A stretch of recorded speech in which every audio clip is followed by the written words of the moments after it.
What is the topic? I don't know. You said How food makes you feel. how food makes you feel. Episode something or other.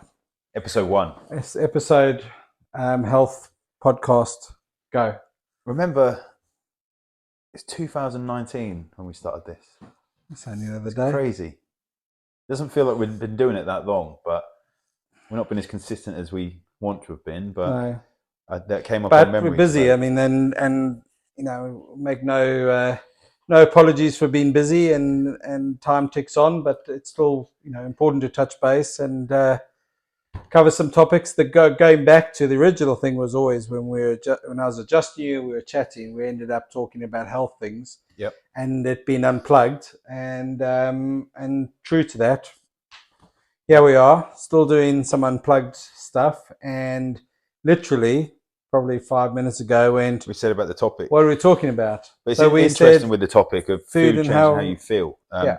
This came around from a conversation actually earlier about a guy that's got fibromyalgia, and he said, "Can I just chat to you? Like, I just spoke to my doctor, and the doctor surprised me because he said we're trying to get away from treating it with medicine, and we're looking at food being the medicine, and how what you eat will change how you feel." And I've had a few conversations over the last couple of weeks about how we change our state from what we eat.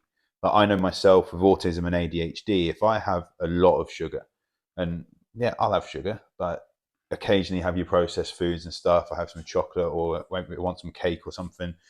And if I have too much of it, then I don't want to go anywhere. My concentration is next to nothing. Yeah. And those symptoms go through the roof. And I put a couple of reels out talking about gut health and ADHD and autism, and how it makes us feel. Someone made me laugh in the comments. They said, if you change how you eat and you don't have any symptoms, then you've never had autism in the first place. I'm like, well, actually, I never said you get rid of symptoms completely. I said, like, obviously that person wasn't autistic because he wasn't looking at the details. And the trouble is, I think then you tend to say food is thy medicine. Yeah. That you tend to think I'm using food to treat a condition, whereas you're actually saying I'm taking the person and identifying that food influences how we function. Yeah. So we're moving within that same condition, whether it's cancer, whether it's ADHD, whether it's just general sports performance. We're just moving the person towards or away from functioning better. Yeah. We're not, the message never is that you're trying to treat a condition. We're just saying, can we improve function? And if we are improving function, the body is going to express health at a higher level. Yeah. What's the thing that repels or always makes our body resilient?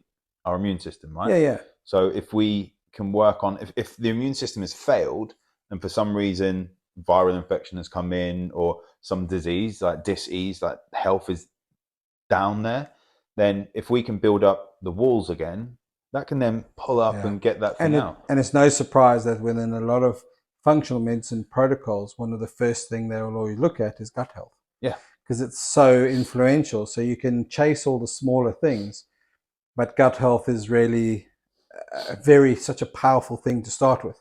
But you're interesting what you're saying with the topic of being aware of the influence or how you feel after food.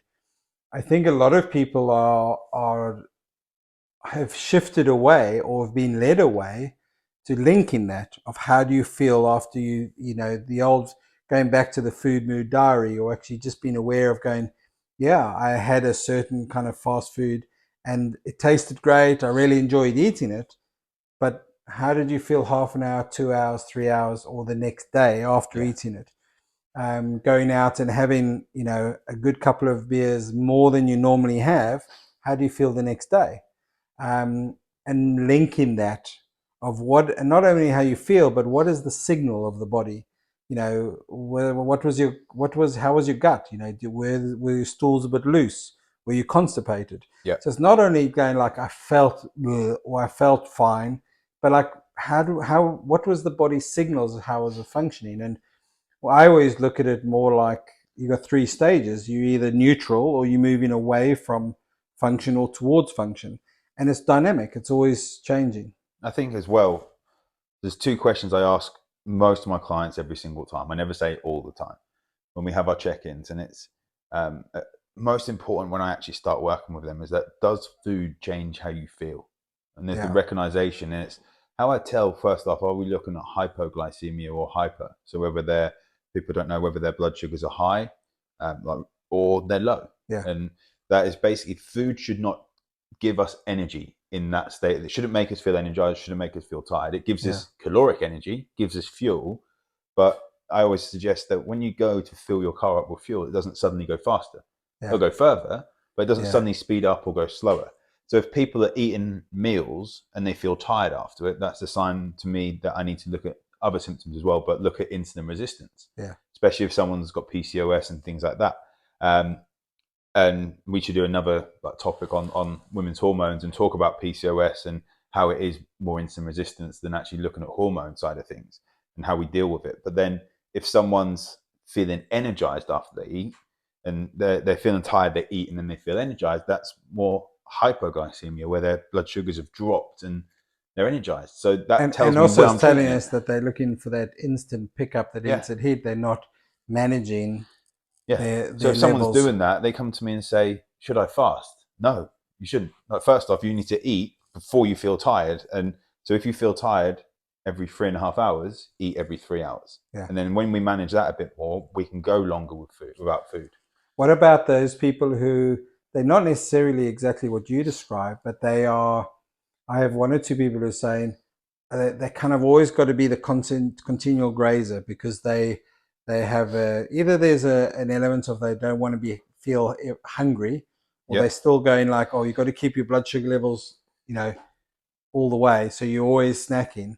But they almost like, well, if I don't have enough food on me, I'm worried I'm going to crash. I've got a couple of patients who like the migraine headache or the That's just the that energy. hypoglycemia. Yeah, Yeah. and so they're losing that connection of what is the body actually telling me. Another interesting thing I have this is I know my little indicator. So I'm looking at it from the other way. So you're looking there is how do you feel when you eat foods? I noticed that also the other thing to highlight is your food selection changing because of how you feel. So for Yeah. me, the classic, I know the little telltale sign that stress levels are high and you're on that kind of adrenal buzz, that cortisol buzz, that you in hyper kind of focus mode, you're dealing with this, and you have this concept that you manage it all, but it's a false kind of power boost. Is that I tend to end up going for breakfast, toast or cheese on toast and a coffee, and I suddenly look at it and go, But what's the the false reason for that? sense. The false sense is of thinking I'm coping, but I know that I'm adrenal overload. I'm adrenaline So, starting to so, so fatigue. we look at why. Look at the physiology of why do we crave carbohydrates when we're stressed? Because carbohydrates are pretty much out of the four macronutrients if you include alcohol, but the main macronutrients, carbohydrates, fats, and protein, the ones that pretty much instantly blunt our cortisol or lower our cortisol are carbohydrates. Yeah, yeah, So we crave them more and we want a quick fix of them. So also in the morning, we should have higher cortisol, the cortisol awakening yeah. response. So you're going to crave them more then as Well, well. see, and for me, that's that indicator going, yes, you might be coping, you might be productive, but this is not your normal state. Yeah. And so, my point is also identifying that your food choices also become an indicator of how you're actually functioning. Yeah. And if you're not switched on, and so you're not critical of going, oh, shouldn't be eating this, you go, I'm feeling I've got it all covered, but the telltale sign is if I don't watch out and use other coping mechanisms, I'm reaching burnouts around the corner. Mm-hmm.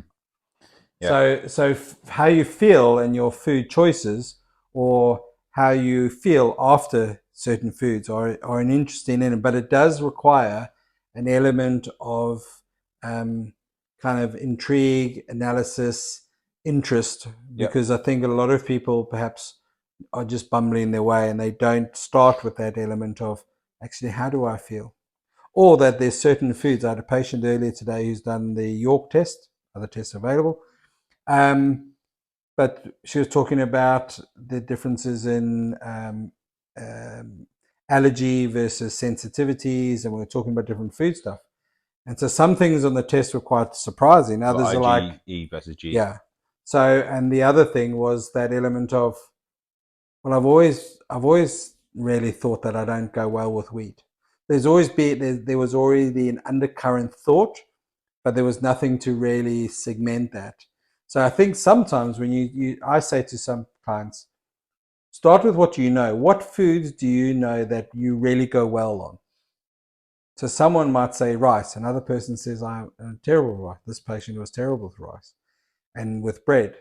Um, some people will be, oats. I think you don't necessarily always need to go into massive testing. Just say to a patient, what do you already know? Yeah. Because some people just like, no, if I have a sugary food or, it's hinting a bit with the genetic element, or some people will just go, I go and if we go out and we have some sugary stuff, I like crash. I'm terrible with it.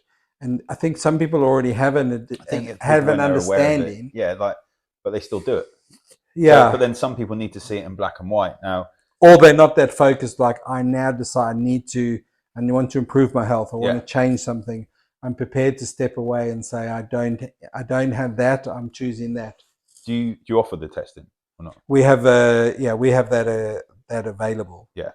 I mean, it's some people will know they react to a food and still have it until they see it on a test, and it becomes beneficial that way. So it's and when it comes to also, they're saying about people that have to eat every couple of hours, like if not they get caught short. Like with me, I'd be then looking at adrenal fatigue. I see it more in, and when I say adrenal fatigue, there's no such thing as actual adrenal fatigue. It's the signal, and the concept of it. But it's looking at more perimenopausal women that are having these symptoms where there's hypoglycemia, they're having to eat all the time, or they're hangry, get migraines, whatever it is that happens as a result. But are we deficient in nutrients? How's their magnesium? How's their zinc? Their B vitamins as well? Are they able to? Do they need methylated B vitamins, activated B vitamins? But what are they having as snacks? Are they getting their protein as snacks? But one thing I see, guys do it as well, but more common I see in female clients is that having sugar in their drinks, as in unrealized sugar, having sugar in lattes and stuff, sweeteners, like having like a soy vanilla shot latte or something, like forgetting that it is sugar and is spiking things up. So actually, like, there's all this focus on nutrition, but then they're having this sugary drink between a meal, and that's spiking things up and making things worse. So that's where food diaries come into play. The amount of times that, and I need to be more upfront when I say to people about it, and I've forgotten until I've looked at them for a day or two and said, "Oh, I haven't put any drinks in here. Oh, I didn't realize that. What are you drinking?" I just had a couple of coffees. Yeah, a couple of coffees, and I have a tea with a little drop of milk in there. Yeah. And before you know it, you've got these sugar hits, these sweetener hits, these which are impacting the gut. Yeah, I find it also when you do that and you do like the food mood diary. So rather than just write down what food you eat, like food and how did you feel about it, it links that connection. But don't you also find it highlights also, going away a little bit from the food and feel, but we've touched on that before, but that element of what people's perception is of, I have generally a good diet, until you write it down, and sometimes they need to, then they see it in black and white going, wow, or you just go through and you highlight kind of crappy carbs, and you say, do you realize of how much you rely on, there's a lot of bread in that, or just highlight, and until people see it in front of them as a whole. The perception is, because we spoke about the thing in the last podcast of what is a healthy food, is that, I'll have some vegetables and I generally eat what most people eating, and that's the concept of a healthy food. But until they meet how well do you actually feel, and that where I have this thing is I go better with rice than potato, and pasta for me is terrible. I eat that and then half an hour later I'm hungry again. Yeah. And but other people, they tolerate that fine. And so it is that everything's. I think this is why it's hard for me to do group programs. I've attempted doing them before, but the one-to-one is. I love the aspect of your nutrition is different to mine, is different to Rachel's. Group stuff you can only then talk like we do now. We talk generalized concepts, but you don't know if it's relative. Nutrition. relative to that individual. Because someone would then read an article and go, yeah, bread is bad. Got to take bread totally out. But for that individual, it might not be such a big issue, or they already don't have that much bread. But there's another factor or something else. So even we were talking about this kind earlier, this concept with rice, that sometimes even the concept is brown rice is better. But a lot of people can't deal with But the husk. a lot of people can't deal with the husk of it, as you say, and that's the irritant, which is the little bird comes along, eats a seed, which is what rice is, and it's the husk which irritates the gut. That goes through, gets pooped out, and it's got something to germinate in, and the seed hasn't been destroyed. Yeah. So we come along and go, wholemeal is better. We eat this, and we get in, as with this patient, you get in, gut irritation, and it's like, so it might not be actually the rice, its seed itself, it's the husk. So white rice might be better for you. Try that, and they like, but white rice is not as good as wholemeal, and it's not as. It's not as, you've got to go with that individual a bit. It's good to explain where that theory has come from, and it makes sense when we look at glycemic index, which is how quickly food gets into our blood, sugar gets into our blood, right? And the problem with that is it's glycemic index. We're going to leave out glycemic load. Just keep it. I've been told I've got to keep things simpler. Right? We're known for going into different depth, but glycemic index don't geek out on us. Just white rice is much higher, so it gets into your sugar. The blood gets into your sugar gets into your blood. I'm confusing myself trying to keep it simple. Sugar gets into your blood quicker with white rice than brown rice. It's a lower glycemic index brown rice. But how many times, I said this in a talk the other day, and there was like 50 women in there, and I said, no one has white rice on their own. Put your hand up if you have white rice on their own. There's about 4 or 5 people. That's never happened before. And how many are like, bowl of white rice, bowl of white rice? Yeah, so people don't have it on their own. If you had white rice on your own, the glycemic index of that food would matter. But you have it with chili, with curries, like you have it with protein and fats. And if that was your only meal all the time. Yeah, exactly. So, and how quickly are we going to process that? Depends on the other fiber you've got in your system and what you've eaten before, all these sorts of things. Like, it's very hard to justify not having a food just because of the glycemic index. Even white bread is higher than table sugar when it comes to glycemic index. But how many times do you have a white bread? Even if you're having toast, you have butter. Yeah. If you're having a sandwich, you've got hopefully like some protein-based fillings in there. And that's where the food diary, because if you looked at the diary and saying, do you realize that every meal you have 2 rounds of white bread? Yep. Now maybe we would need to look at that and say, no, we're perhaps having too much of that one product. And the same. But if it's like, well, I have that once or twice a day or every other day, and then I eat some rice and I do this, and some days, it's varied. It's like, well, how well do we need to chase one food group or one food? We look at the food, and so many times people tell me that I want to improve my nutrition. I come to you like, can you help me with a diet or a diet plan? I don't really look at diet plans. We want to educate people. But one way of educating people, they tell me I don't want to be restrictive. And then I do a food diary for like 2 weeks. And Monday is this food, Tuesday is that food for both weeks. And it's the same 6 or 7 meals. It might be something different, but when they have a takeaway, they have the same thing. When they go out to the pub, they have the same thing. And the Friday night meal will be something like quick and easy because they've just done the shopping or something, but it's the same thing. Yeah. And there's literally 7 different dinners. Now, the breakfast, pretty much all the same. Might be a fry up at the weekend or something. Lunches, pretty much all the same. Yeah. Same packet of crisps, same chocolate bar. Creatures of habit. And you think, we don't want to be restrictive, but you've already boxed yourself into You've already that, been restricted. You're not aware of it. Yeah. So actually, when we start improving your diet, improve your diversity, because diversity of your gut microbiome is one of the biggest factors of being able to look at health and seeing how someone's health status is.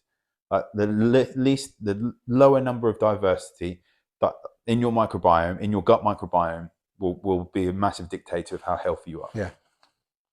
So, yeah, we've gone on a bit longer on that. Food is always a big thing, and without doing all the gizmos and testing, I think a good place to start is that food mood. Realizing that food affects how we feel, or how we feel affects our mood, affects our food. We need to eat. We're done. Right, thanks for joining Free us. time. I hope that kind of makes sense. As always, we're available. Give us some feedback, and we'll catch you next time on this podcast, Unplugged Health. Radio See show. Take you care, then. guys. Keep Bye well. bye.